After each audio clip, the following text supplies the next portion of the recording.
नमस्कार साथियों, मैं केटी गौतम उतरेथू अम्बेडकर नगर से आप सभी का अपने यूट्यूब चैनल सीखो सिखाओ अपने जैसे बनाओ पे स्वागत करता हूं।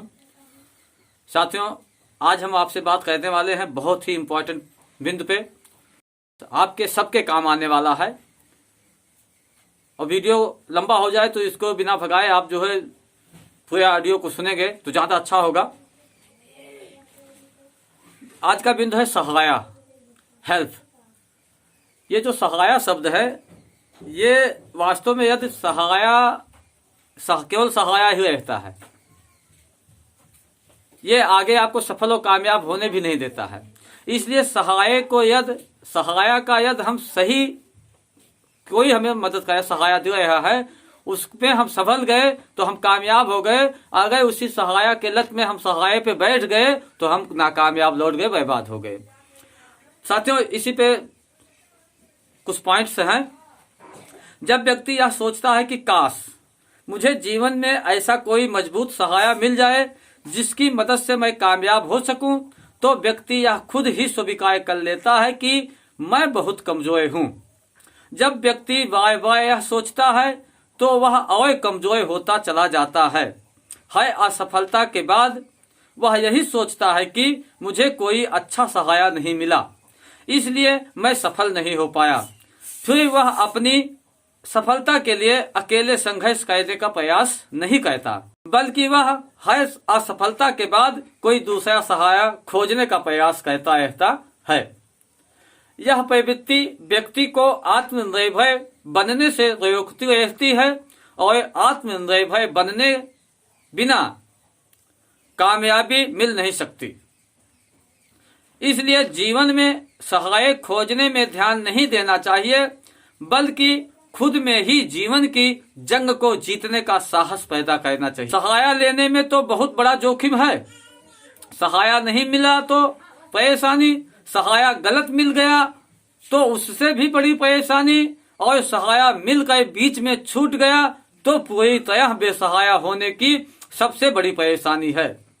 इसलिए जीवन की गाड़ी को किसी के सहाय चलाने की निर्भरता नहीं होनी चाहिए। आपको कोई सहाया मिल भी रहा है तो भी अपने आप में इतनी क्षमता का विकास अवश्य करना चाहिए कि आप स्वयं भी उस काम को करने में पूरी तरह सक्षम बन रहे हैं। काम की शुरुआत भले ही छोटे से करें, स्वयं सीखते जाएं और बढ़ाते जाएं, पर जो भी करें उसको पूरी तरह आत्मनिर्भर होकर करें और संभालने की क्षमता भी उसी तरह बढ़ाते जाएं। आपको लगता है कि अपनी क्षमता से बहुत अधिक काम बढ़ चुका है तो बेहतर यही होगा कि आगे की वृद्धि को रोक कर पहले अपनी क्षमता को बढ़ाएं। यह सोचना भी गलत है कि कोई अच्छा सहारा मिलने से ही बड़ा काम हो पाता है। सच इसके बिल्कुल विपरीत है। बड़ा काम में वही कर पाते हैं जो बिना किसी सहाय के सब कुछ करने की क्षमता अपने भीतर रखते हैं। सहाया नहीं मिलना भी सीखने का एक बहुत बड़ा कारण बनता है। जब व्यक्ति किसी मुश्किल में आता है और उसको कोई सहाया नहीं मिलता है तो उसे एक बहुत बड़ा मौका मिलता है उस मुश्किल से बाहर निकलना सीखने का। इसी में ही कई शक्तियों का विकास हो जाता है। जैसे उदाहरण के माध्यम से हम समझते हैं, दो दोस्त थे, रमेश व श्रवण। रमेश अच्छा लड़का, पढ़ा लिखा था और श्रवण बहुत कम पढ़ा लिखा था। श्रवण दूसरे कामों में तो बड़ा होशियार था, लोगों से बातचीत करने में, हर तरह की मेहनत करने में योग्य था, लेकिन हिसाब किताब करना उसको नहीं आता था। एक दिन उसने अपने दोस्त को कहा कि यदि तुम हिसाब किताब का काम देख लो तो हम लोग मिलकर एक अच्छा कारोबार करते हैं, बाकी सब काम मैं देख लूंगा, लेकिन हिसाब किताब मुझे नहीं आता, इसकी जिम्मेदारी तुम ले लो। दोनों की दोस्ती बहुत गहरी थी। दोनों ने मिलकर एक कारोबार शुरू किया। दोनों अपने अपने काम में कुशल थे। काम अच्छा चलने लगा और लगातार बढ़ता गया। बढ़ते बढ़ते काम बहुत बड़े रूप में फैल गया। हिसाब किताब रखने वाला दोस्त रमेश अपने काम में निपुण हो गया था और श्रवण अपने काम में निपुण होता गया। एक दिन रमेश की सड़क दुर्घटना हो गई और वह लंबे समय बिस्तर पर पड़ा रहा। श्रवण का सहायक काफी समय के लिए छूट गया। उसे कारोबार में बहुत परेशानी आने लगी। लोग उसका नाजायज फायदा उठाने लगे और उसको बहुत नुकसान होने लगा। रमेश सारा हिसाब किताब देखता था, इसलिए उसने इस काम पर कभी ध्यान नहीं दिया। काम की स्थिति बिगड़ने लगी। श्रवण अपने हाथों से खड़ा किया हुआ कारोबार खराब होते हुए देखकर बड़ी तकलीफ महसूस कर रहा था। तो रोज नए नए नुकसान देखकर उसे घबराहट होने लगी। तब उसने निश्चय किया कि खुद ने हिसाब किताब का काम सीखना शुरू किया, जिस काम में उसकी बिल्कुल रुचि नहीं। अपने पर आई विपदा से ऐसा जुनून सवार हुआ कि उसने उसे बड़ी मेहनत से सीखना शुरू कर दिया। थोड़े ही दिनों में वह हिसाब किताब में भी कुशल हो गया और उसने अच्छी तरह से अपने कारोबार को संभाल लिया। न केवल सारा काम ही संभाला, बल्कि स्वयं ही हिसाब किताब देखने में से अब कारोबार की बारीकियां और भी ज्यादा समझ में आने लगी।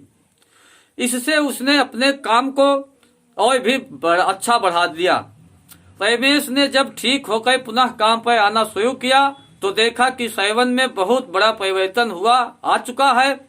श्रवण ने उसकी इस विषय पर बातचीत हुई तो श्रवण ने सारी बात बताई कि अपने कारोबार को खराब होते देखकर उसकी किस प्रकार सीखने की जबरदस्त इच्छा पैदा हुई और आज पूरी तरह अपने काम को देखने लायक बन गया है।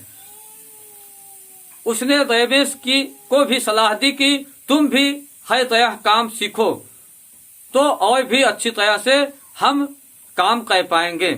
श्रवण ने यदि यह मान लिया होता कि मैं अब बेसहारा हो गया हूँ, अब मैं अपने कारोबार को नहीं संभाल सकता हूँ, तो शायद उसका कारोबार समाप्त हो चुका होता।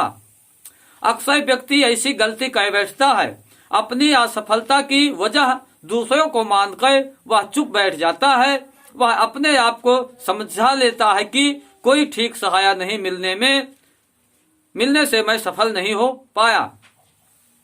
यह सोच कि उसकी हार का कारण बन जाती है। कभी कभी व्यक्ति सहायों पर इतना आश्रित हो जाता है, उसे ही अपना अधिकार समझने लगता है। वह स्वयं आत्मनिर्भर बनने के बारे में तो सोचता ही नहीं, वह तो सहायता लेने का आदी हो चुका होता है। यह स्थिति व्यक्ति के विकास में बड़ी बाधक बन जाती है। उदाहरण जैसे एक और है। एक शहर में दयाघो नाम का व्यक्ति रहता था, जो हर दृष्टिकोण से संपन्न और सरल हृदय का था। एक दिन उसके पड़ोस में रहने वाला बनवाई व उसका जवान बेटा उसके पास आए। बनवाई के हाथ में एक फाइल थी जिसमें बहुत सारी मेडिकल रिपोर्ट्स थी। बनवाई ने दयाघो के हाथ में फाइल दी और रोते रोते अपनी कहानी सुनाई कि मुझे कैंसर हो गया है और इलाज के लिए पैसे नहीं हैं।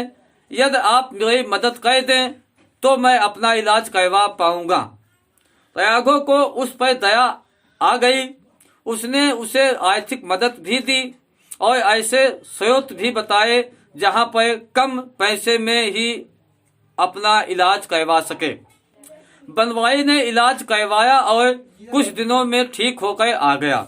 एक दिन फिर वह अपने बेटे को लेकर आया और बोला कि आपकी कृपा से मेरा जीवन बच गया। मेरे यह बेटे हैं, इसे आप कोई काम दें तो हमारा घर चल जाएगा। इसके एक बहन भी है, उसकी भी शादी करनी है। अब की बार बनवाई की बात दयाघो को अच्छी नहीं लगी कि चलो एक बार कोई मुश्किल में आया, सहायता कर दी, वह ठीक है। लेकिन अभी जिस तरह से यह बात कह रहा है, लगता है कि जैसे इसकी मांगने की आदत हो गई है। इन्हें कहने पर उसने बेटे को काम पर रखने का आश्वासन दे दिया। बेटे को काम पर रखा तो कभी छुट्टी के लिए, कभी तनख्वाह के लिए, तो कभी गलती करने पर माफ कर देने के लिए बनवाई व उसका बेटा गिड़गिड़ाते रहते। उनकी जैसे आदत हो गई थी मांगने की। बेटा काम भी कुशलता से नहीं कर पा रहा था। जिनकी आदत सहाया लेने की हो जाती है उनमें कुशलता विकसित नहीं हो पाती है। बनवाई भी अब स्वस्थ हो चुका था। चाहता तो वह भी कुछ काम कर सकता था, पर उसने ऐसा कोई प्रयास नहीं किया। एक दिन बनवाई व उसका बेटा फिर घर पर आ गए और बनवाई ने फिर उसी तरह से कहना शुरू किया कि बिटिया की शादी तय हो गई है। आप बड़े दयालु हैं, आपने हम पर बड़े उपकार किए हैं। आप जैसे व्यक्ति धरती पर वेले ही होते हैं। शादी के लिए थोड़ी मदद मिल जाए तो हम आपका यह एहसान जिंदगी भर नहीं भूलेंगे। धीरे धीरे हम आपका पैसा भी चुका देंगे। प्रयागो देख रहा था कि ये लोग मांगने में जितने कुशल हो गए हैं उतनी कुशलता यदि काम में दिखाते तो शायद आज यह मांगने की नौबत नहीं आती। अब वह इसे अजमंजस में पड़ गया कि क्या उसने बीमारी के समय सहायता देकर कोई गलती की। अभी इनका क्या किया जाए। उसको लगा कि अभी मना करूंगा तो लोग फिर गिड़गिड़ाएंगे, यदि कुछ मदद कर दूंगा तो यह भी पता है कि ये पैसे भी वापस नहीं आने वाले हैं और इनका रोज रोज का मांगना भी बढ़ता ही जाएगा। कुछ समझाऊंगा तो ये लोग कुछ समझने वाले नहीं हैं। बाद में आने की बोलूंगा तो फिर आ धमकेंगे। उसे कुछ समझ में नहीं आ रहा था कि कैसे इनसे छुटकारा पाऊं। अंत में उसने निश्चय किया कि इनको स्पष्ट मना कर देना ही ठीक है। उसने अपने स्वभाव के विपरीत निर्णय लिया और बड़े ही सख्त शब्दों में उनको कहा कि आप मेरे घर से चले जाओ और भविष्य में कभी मेरे घर पर मत आना। बनवाई व उसका बेटा बहुत गिड़गिड़ाए, प्रयागों के पैरों में गिर पड़े, बोले आखिरी बार आपसे मांग रहे हैं, फिर कभी नहीं आएंगे और आपके सारे पैसे लौटा देंगे। वह ज्यादा गिड़गिड़ाने लगे तो प्रयागों को भी थोड़ा क्रोध आ गया। उसने अपने चौकीदार को आवाज दी और बोला इन्हें बाहर निकाल दो और भविष्य में कभी अंदर मत आने देना। बनवाई व उसका बेटा प्रयागों के सारे एहसानों को भूल गए। अब वह उनकी बुराई करने लगे।